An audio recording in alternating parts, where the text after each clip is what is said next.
当美国军机飞越横穿外海空域的时候，遭到了疑似解放军军机的紧急拦截，并用硬话回怼了美方。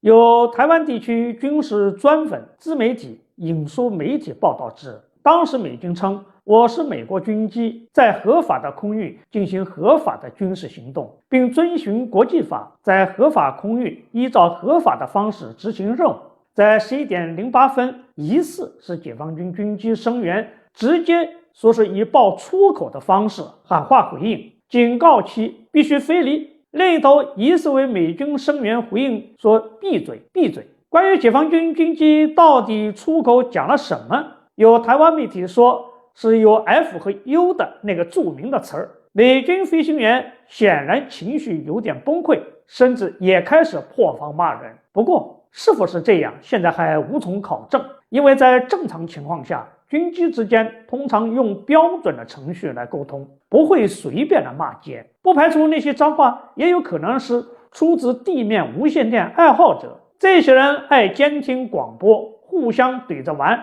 媒体可能抓错风声了。据台湾军方的消息，解放军海空军从10月16号上午6点到17号上午6点止，一共出动了18架次，军舰9艘次，持续在台海周边行动。其中在台岛西南、东南活动的军机有16架次。